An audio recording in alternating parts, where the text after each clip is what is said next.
Joining us, NBC News White House correspondent Yamiche Alcindor, Axios senior economics reporter Courtney Brown, and Bloomberg White House correspondent Akayla Gardner. All right, Yamiche, what prompted the reversal, or not the reversal, this latest delay? Well, it's a good question. We know that the president is saying that he took a call from the head of the European Commission and that she wanted to make a deal with him. And that convinced him that he didn't want to put in this 50% tariff that was supposed to be put in place on June 1st. And instead, he said he's going to delay it to July 9th. Of course, we should underline and underscore that that was the original 90-day pause after he had rolled out those Liberation Day tariffs and then said that he was going to pause that. So it's not that this is a new date. This is just essentially him sort of going back to the other date. That being said, the president, he initially said that it's because negotiations were going nowhere and that he felt like Europe was taking advantage of the United States. It's not clear exactly what has changed other than the fact that he got a phone call saying, hey, can we work this out? It's also interesting that while he said that he's gotten trade deals with the UK as well as China, those are still frameworks and they're still working out the details. So, in fact, right now, after Liberation Day happening more than a month and a half ago, we don't actually have any deals and have any real foresight into what the United States actually wants out of these trade deals. Katie. You were so right about that. It's actually zero deals because the UK, not the United Nations, my bad.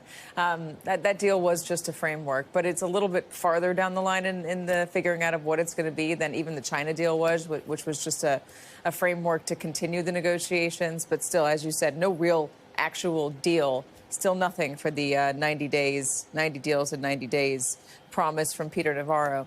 All right. So, Courtney, economically speaking, this is not helpful. It's not helpful for the markets, as I mentioned, not helpful for consumer sentiment, not helpful for supply chains. Is there a generous reading of this where this is actually quite a good negotiating move and the not helpfulness is all just temporary and we're going to come out in a, bigger, better and stronger way at the end of this? I think the answer to your question is we don't know, and that is the problem. I think people tend to think about recessions or economic slowdowns as a giant shock hits the economy and everyone races to respond, and maybe that is the start of a recession or a slowdown. But I think it's also important to note that businesses not doing anything, which a lot of the businesses I talk to, that's exactly what's happening right now. That freeze moment that can also cause an economic slowdown. Businesses aren't sure what tariff rates are going to be, so perhaps they're rushing to make decisions before a 90-day or month-long window closes, and then they're staying put. They are not hiring. They are not making big capital expenditure investment decisions, the types of things that are good for economic growth, because they just don't know what of these threats are the so-called art of the deal and what of them are actually real threats that businesses need to adjust for. So that is the question. How much of this is the art of the deal, Akayla? And that's such a nebulous thing to say. It's also a way to put some sort of order on Donald Trump's, at least it seems from the outside, his, minute-by-minute machinations of what he wants to do. I wonder, in your conversations with the White House and from people on his economics team, do they actually know what they're doing, or are they just waiting and reacting to what the president announces? Well, that's part of the frustration for the European Union because they don't know exactly what the White House is looking for. The European Union has said that they want zero for zero tariffs. Essentially, we'll bring our tariffs down to zero if you do the same. But there's no indication from the administration that they're willing to do that. In fact, they're probably not going to go anywhere lower than 10%. But the EU is preparing for these talks if they do not work out to retaliate if necessary. But what is so difficult for this administration is this is a bloc of countries. There's 27 members. And so it makes those conversations very difficult. But the president is looking for some headline deal. We know that the EU actually had a proposal last week that the U.S. rejected. They really want to see some key things, and that is lowering barriers on agricultural products. They also want to see a removal of taxes on digital services. And those policies vary from country to country, which makes this incredibly difficult. And the reason why the EU has been taking their time in these negotiations, and yet now they're saying they're going to ramp up the pace of these conversations. No doubt about that. Getting on the same page is a hard thing to do. I wonder, do you have a sense, Akela, that the White House knows what they want out of the EU? Well, as I mentioned, they want to see that tax on digital services removed. The EU brings in millions of dollars from that tax, and also some of these barriers on agricultural products, products like soybeans. And these are also some of the things that the EU is thinking about. Hey, if these talks do not work out, we are prepared to put restrictions on some of these products, industrial products, agricultural products. So there is an out here for the EU.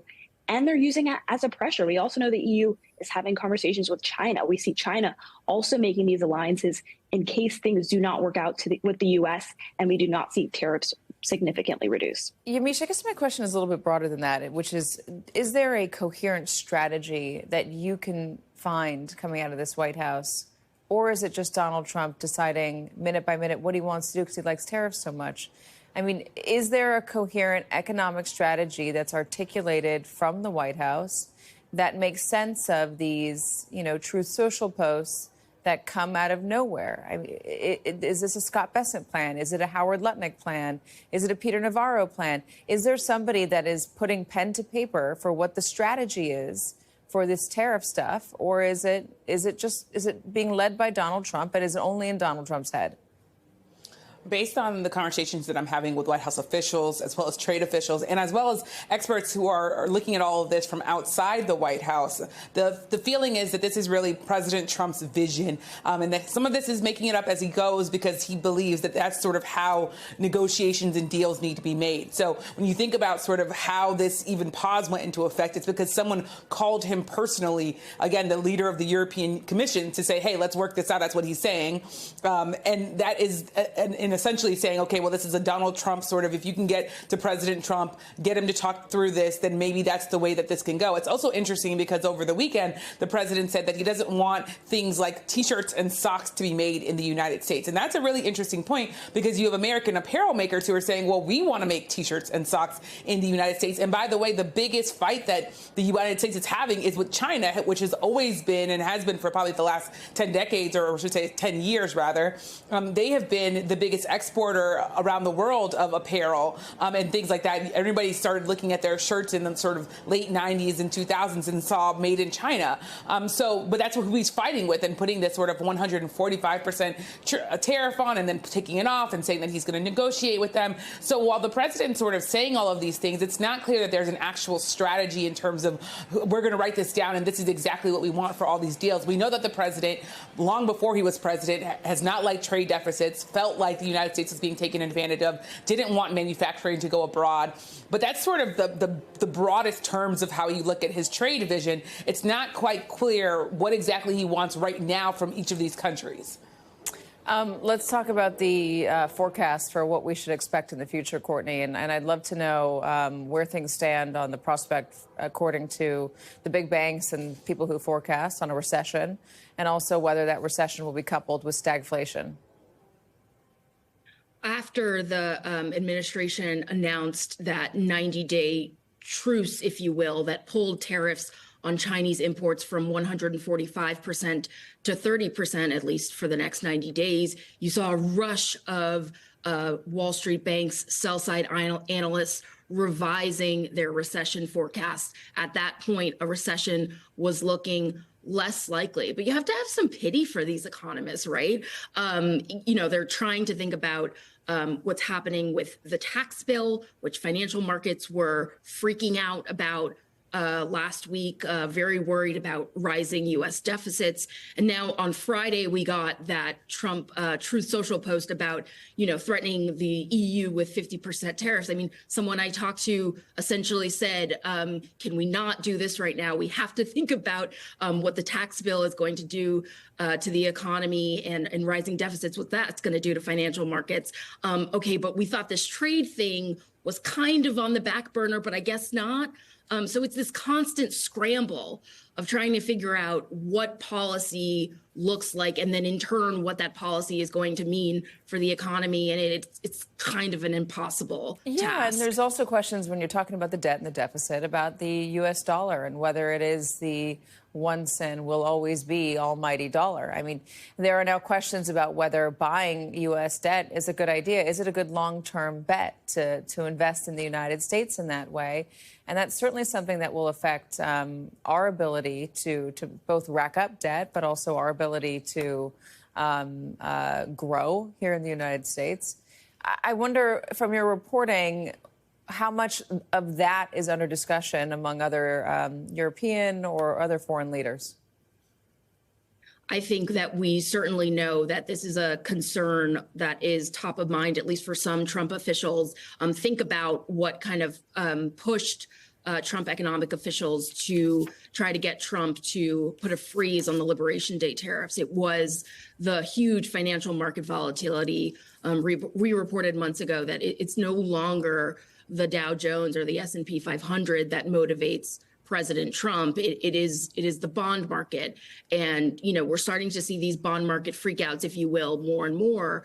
And, there is this concern. And I think there's perhaps no concern scarier than the prospect you're raising that the U.S. is no longer the world's safe haven. It's the sell America trade, if you will. It's a frightening prospect for sure.